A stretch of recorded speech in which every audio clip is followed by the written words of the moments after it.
Hello everyone, welcome back to my YouTube channel science classes. आज की इस video में हम चैप्टर 8 जिसका नेम है रिप्रोडक्शन इन प्लांट, उसमें ना एक्सरसाइज क्वेश्चंस कर रहे हैं। तो चलिए जी पार्ट से स्टार्टिंग करते हैं।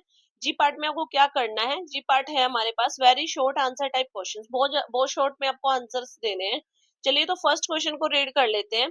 Why is it important for all living organisms to multiply their number? क्यों हर एक लिविंग ऑर्गेनिज्म के लिए जरूरी होता है मल्टीप्लाई करना, यानी अपने नंबर को इंक्रीज करना। यानी सिंपली अगर हम बोले तो इन्होंने इनडायरेक्टली क्वेश्चन पूछा है कि why reproduction is essential. Reproduction क्यों जरूरी होता है? सिंपल सा क्वेश्चन है ये। चलिए तो आंसर लिख लेते हैं। देखो, कोई भी ऑर्गेनिज्म है, उसको अपनी प्रोजेनी को अर्थ के ऊपर कंटिन्यू रखने के लिए रिप्रोडक्शन की जरूरत होती है, यानी अपनी स्पीसीज के सर्वाइवल के लिए। तो आप लिख सकते हैं to ensure the continuation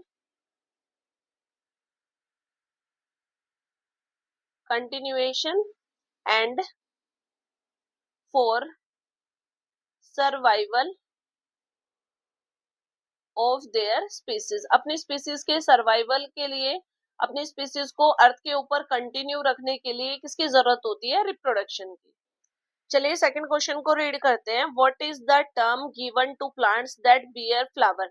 Jin plants के ऊपर फ्लावर आते हैं, उन प्लांट्स को हमने क्या स्पेशल नाम दिया है, आपको ये बताना है। तो सिंपली हम उनको बोल सकते हैं फ्लावरिंग प्लांट्स, लेकिन एक स्पेशल टर्म है फ्लावरिंग प्लांट्स को हम क्या बोलते हैं? एंजियोस्पर्म। तो आपके आंसर में आ जाएगा, आंसर में लिखेंगे आप एंजियोस्पर्म्स। एंजियोस्पर्म्स और फ्लावरिंग प्लांट।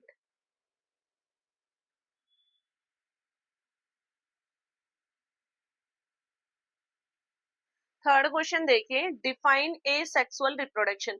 आपको ये बताना है कि ए सेक्सुअल रिप्रोडक्शन क्या होता है। तो देखो, मैंने जब चैप्टर रीड कराया था उस टाइम भी आपको बताया था ए सेक्सुअल रिप्रोडक्शन का मतलब, जहां यहाँ पे देखिए टर्म निकल के आई है ए सेक्सुअल रिप्रोडक्शन, यानी एक सिंगल पेरेंट इन्वॉल्व हो जिसके अंदर। तो एक कोई भी न्यू प्रोजेनी का बनना, लेकिन उसमें के अंदर इन्वॉल्वमेंट हमारे पास एक ही गैमेट का होगा, एक ही सेल का होगा, सेक्सुअल सेल का। This type of reproduction is called a sexual reproduction. अब हम इसको प्रॉपरली लिख लेते हैं। तो आप लिखेंगे reproduction by a single parent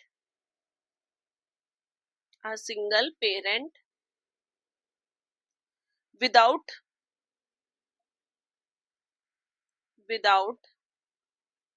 the production of gametes, without the production of gametes is called asexual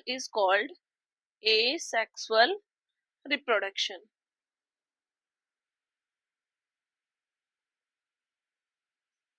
चलिए फोर्थ क्वेश्चन रीड आउट करते हैं। फोर्थ क्वेश्चन में हमसे क्वेश्चन पूछा है व्हाट आर स्पोर्स।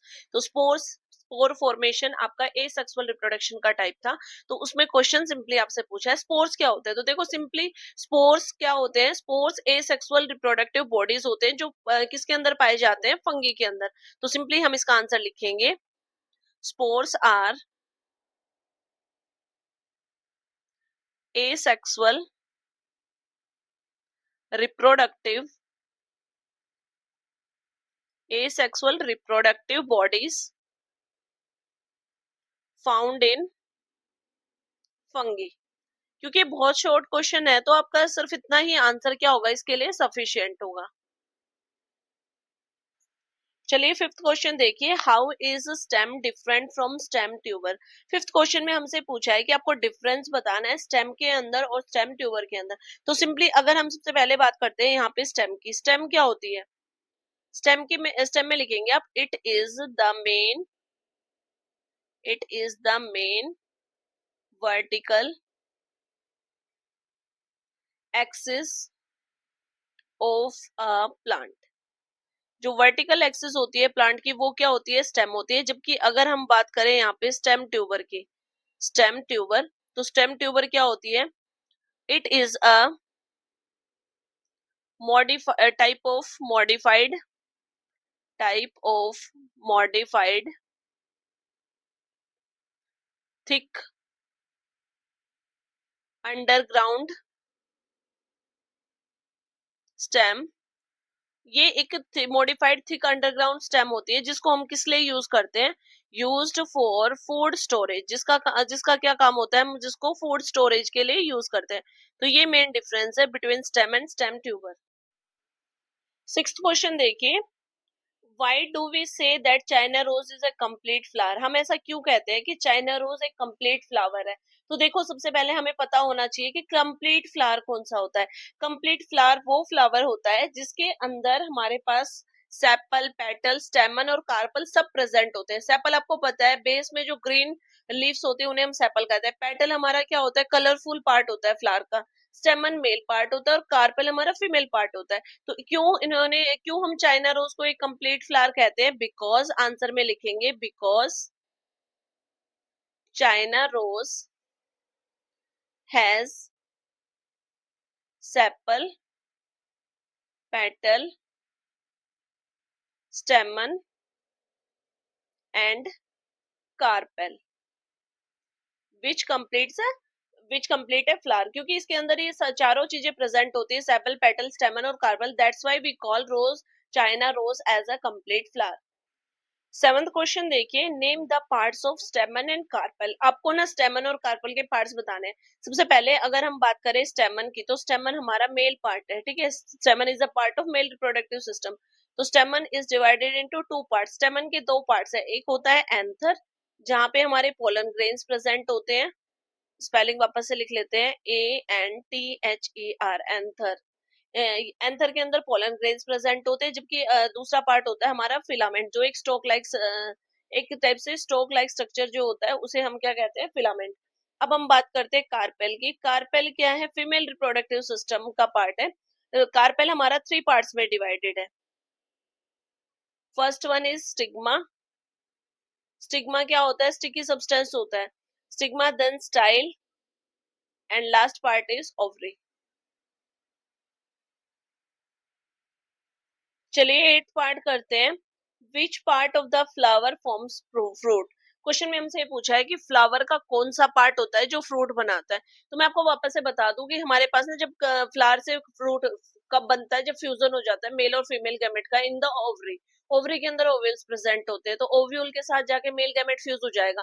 तो जो रिमेनिंग पार्ट्स है, सेपल, रिसेप्टिकल, पेटल्स, वो सब के सब क्या हो जाते हैं, वो सारे के सारे फ्रूट से वो सारे सेपरेट आउट हो जाते हैं। सिर्फ हमारे पास जो फ्रूट बनता है, तो फ्रूट किससे बनता है, ओवरी से।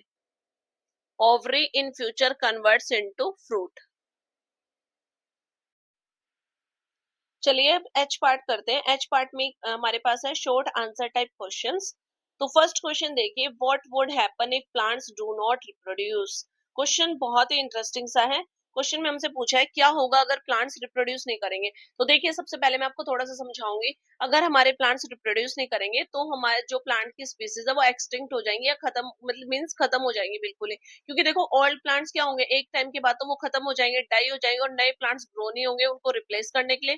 तो इसकी वजह से क्या हो सकता है कि हमारा इकोसिस्टम कोलैप्स हो सकता है, क्योंकि प्लांट्स हमारे लिए सबसे ज्यादा जरूरी है, क्योंकि ये प्रोड्यूसर ऑफ फूड और ऑक्सीजन है। तो एनिमल्स क्या करते हैं, प्लांट्स को खाते हैं, तो वो भूखे मर जाएंगे, यानी पूरा का पूरा हमारा इकोसिस्टम डिस्टर्ब हो जाएगा। तो अब हम इसको लिख लेते हैं थोड़ा सा। तो सबसे पहले आप लिखेंगे यहाँ पे, all plant species, all plant species become extinct. First point में लिख लेना आप ये, all plants species become extinct. Second में आप लिख लेंगे इसमें डिस्टर्बिंग आप यहाँ पे लिखेंगे disruption, disruption of disruption of food chain.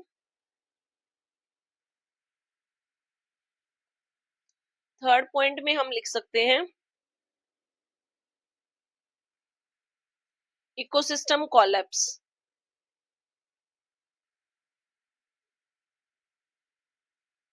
Ecosystem collapse. And fourth point आप इसमें डाल सकते हैं, लॉस ऑफ बायोडाइवर्सिटी।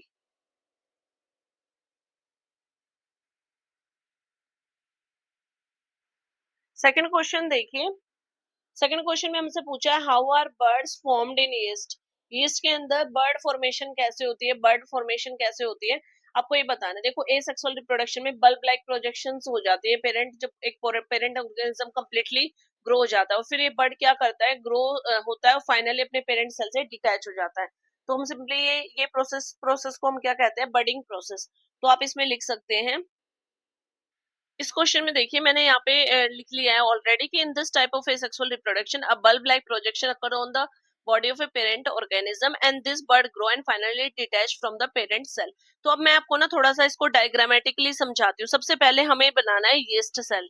तो यहाँ पे हम ये बनाएंगे यीस्ट सेल, ये इसका न्यूक्लियस प्रेजेंट रहेगा और यहाँ पे ये हो जाएगी इसकी आउटर लेयर। थोड़ा सा इसको कलरफुल बनाएंगे तो यहाँ पे लिखेंगे ये क्या है, यीस्ट सेल। नेक्स्ट स्टेप में क्या होगा कि इस पे बर्ड डेवलप होगा। इट मीन्स जब ये फुली ग्रो हो जाएगा तो देखिए इस टाइप से ना इसमें ना बर्ड डेवलप हो जाएगा और क्या होगा, इसका जो इनर न्यूक्लियस है वो भी डिवाइड होना स्टार्ट हो जाएगा जस्ट लाइक दिस, और ये आउटर लेयर भी डेवलप हो जाएगी। तो इसमें आप लिख देंगे, ये आपको क्या नजर आ रहा है यहाँ पे, डेवलपिंग बर्ड, डेवलपिंग बर्ड। आप इसमें ना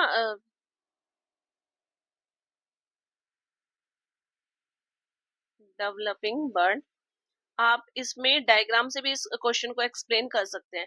और यहाँ पे ये क्या हो रहा है, nucleus divided, nucleus divides. Next step में क्या होगा कि ये जो हमारे पास बर्ड डेवलप हुआ है, ये कंप्लीटली एक नया बर्ड डेवलप हो जाएगा यीस्ट सेल के ऊपर, जस्ट लाइक दिस। इसका अपना सेपरेट न्यूक्लियस होगा और ये parent nucleus as it is रहेगा। अब इसकी आप आउटर लेयर भी डेवलप कर सकते हैं और यहाँ पे ये क्या डेवलप हुआ है, न्यू बर्ड, न्यू बर्ड। इसके बाद में क्या होगा, देखिए सिंपली ये यहाँ से क्या हो जाएगा, डिटैच हो जाएगा पेरेंट से और आपके पास क्या हो जाएगा, एक न्यू यीस्ट सेल डेवलप हो जाएगी। लेकिन इसमें भी ना कई बार दो कंडीशंस डेवलप हो जाती हैं।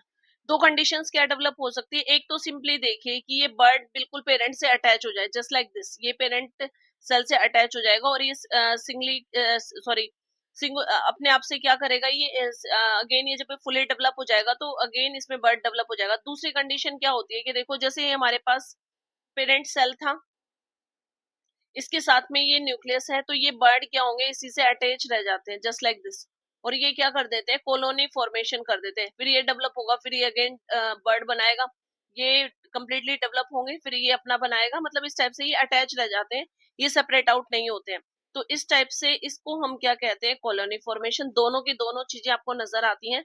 ये हमारा बर्ड सेपरेट हुआ था और ये आपके पास, आप इसको लिख सकते हैं, ये हमारा क्या फॉर्म हुआ है, अ डिटैच बर्ड, जो कंप्लीटली सेपरेट हो गया था। और इस वाले कंडीशन में क्या हुए हैं, यहाँ पे आपके पास ये बर्ड्स क्या थे, ये ना पेरेंट सेल से अटैच रह जाते हैं और फिर वो एक कॉलोनी फॉर्मेशन कर लेते हैं। ये इनकी आउटर सेल मैंने अभी बनाई है, आप इसमें लिख सकते हैं, these are chains of bud, यानी they forms chains of bud, और आप बोल सकते हैं कॉलोनी फॉर्मेशन। चलिए थर्ड क्वेश्चन देखिए, how does spore formation takes place in bread moulds. Question आपसे ये पूछा है कि स्पोर फॉर्मेशन ब्रेड मोल्ड में कैसे होता है, आपको ये एक्सप्लेन करना है। तो देखिए सबसे पहले मैं इसको वर्बली आपको क्वेश्चन समझा देती हूँ। इसके लिए आपको एक ब्रेड के पीस को ना वार्म प्लेस पे रखना है, मॉइस्ट प्लेस पे, और आप उसमें देखेंगे कि आपको ना थ्रेड लाइक स्ट्रक्चर्स नजर आएंगे, और ये थ्रेड लाइक स्ट्रक्चर्स क्या होते हैं, हाइफी होते हैं, जो ग्रो होते हैं स्पोर से। जब वो स्पोर्स उस ब्रेड के ऊपर सेटल डाउन हो जाते हैं और हाइफी की स्टेप्स जो टिप्स होती है वहां से स्पोर फॉर्मेशन स्टार्ट हो जाती है। स्पोर क्या होते हैं, सिंपली बहुत ज्यादा नंबर में होते हैं, बहुत लाइट इन वेट होते हैं, माइन्यूट होते हैं, माइक्रोस्कोपिक होते हैं। इन द सेंस आपको ना अपनी यूजुअल आई से नजर नहीं आएगा, अंडर द माइक्रोस्कोप ये क्लियर होगा। यहाँ पे मैंने ऑलरेडी आंसर लिख लिया है, when a piece of bread is kept in warm and moist place. अब जब एक ब्रेड के पीस को, जो मैंने अभी आपको एक्सप्लेन किया, उसको हम वार्म और मॉइस्ट प्लेस पे रखते हैं, तो mass of fine thread like structures which are the hyphae, जो थ्रेड लाइक स्ट्रक्चर होते हैं जिनको हम हाइफी बोलते हैं, वो डेवलप हो जाते हैं और वो कहाँ से डेवलप हुए हैं, from the spores after they settled on it, और जब ये स्पोर इस ब्रेड स्लाइस के ऊपर सेटल हुए थे तब डेवलप हुए थे। At the tip of the hyphae spores are formed, hyphae के टिप से एक स्पोर फॉर्म होते हैं, spores are formed in large number, spores बहुत ज्यादा लार्ज नंबर में प्रोड्यूस होते हैं, and are very light and minute, बहुत ज्यादा लाइट होते हैं, लाइट इन वेट होते हैं, बहुत ज्यादा माइन्यूट होते हैं। तो इसका सिंपली आप एक डायग्राम भी बना सकते हैं, तो मैं अभी आपको बना के दिखा रही हूँ सिंपली डायग्राम। ये हमारे पास थ्रेड लाइक स्ट्रक्चर है, अगेन बना लेते हैं इसको।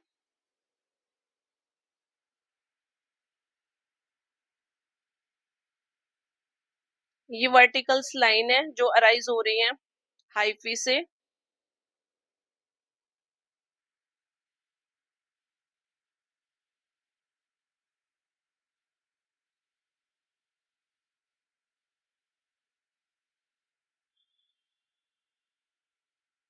अब डायग्राम भी बना सकते हैं इसमें, जिससे ये क्लियरली समझ आ जाएगा।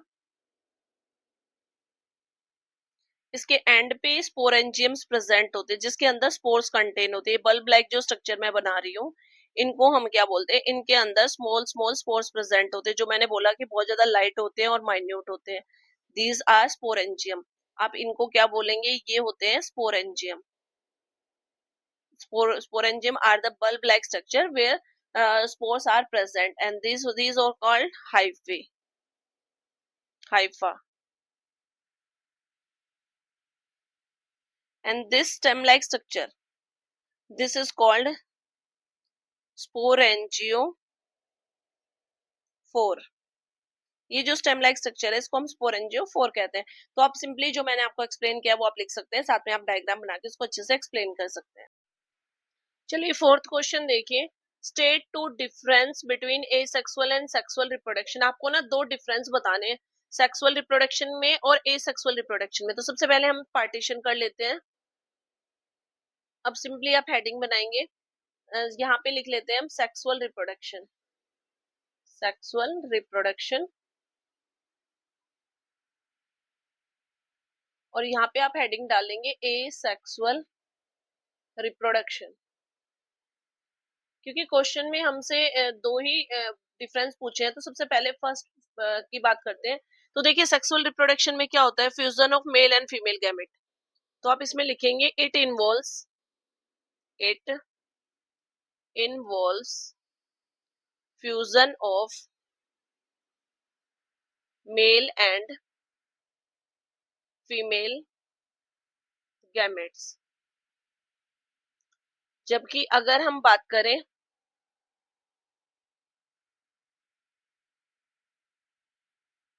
एसेक्सुअल रिप्रोडक्शन की, तो इसमें कोई भी मेल और फीमेल गैमेट का फ्यूजन नहीं होता। तो आप लिखेंगे, इसमें भी फर्स्ट पॉइंट डालेंगे, it does not involve fusion of male and female gametes.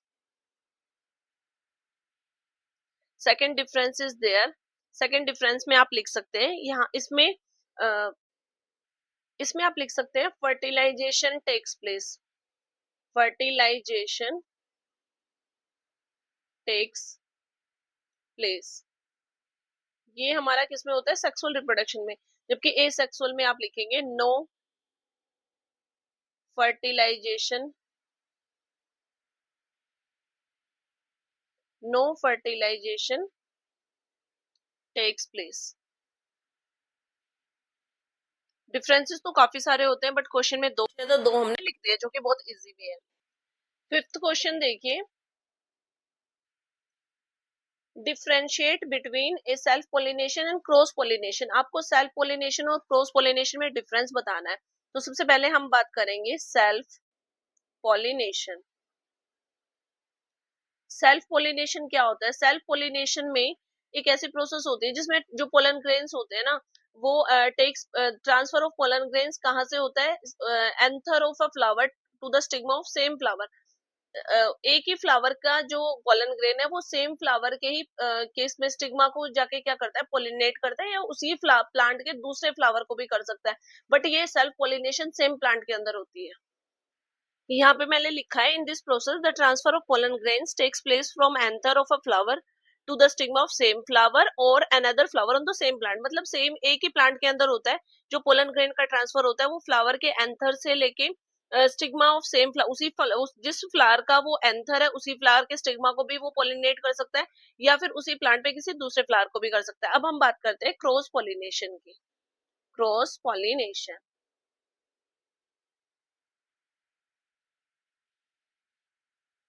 Cross pollination में हम लिखेंगे, in this process the pollen grains are transferred from anther of one flower. इस प्रोसेस में जो पोलन ग्रेन्स है वो ट्रांसफर होते हैं एंथर ऑफ वन फ्लावर, एक फ्लावर से, to the stigma of another flower, वो दूसरे फ्लावर के स्टिग्मा के ऊपर जाते हैं, ऑफ डिफरेंट प्लांट्स पे। लेकिन जो प्लांट्स होंगे वो दोनों ही, जिसका एंथर है वो फ्लावर भी और जिसका स्टिग्मा है वो फ्लावर भी, लेकिन उन दोनों की स्पीसीज क्या होनी चाहिए, सेम स्पीसीज होनी चाहिए। तो this type of pollination is called cross pollination. Sixth question देखिए, describe how fertilisation takes place in flowering plants. आपको फर्टिलाइजेशन प्रोसेस बतानी है, कैसे होती है fertilisation process in flowering plants. तो देखिए, सबसे पहले इसमें क्या होता है, the pollen tube carry. Pollen tube के अंदर क्या होता है, मेल गैमेट्स होते हैं, carries male gamete. After reaching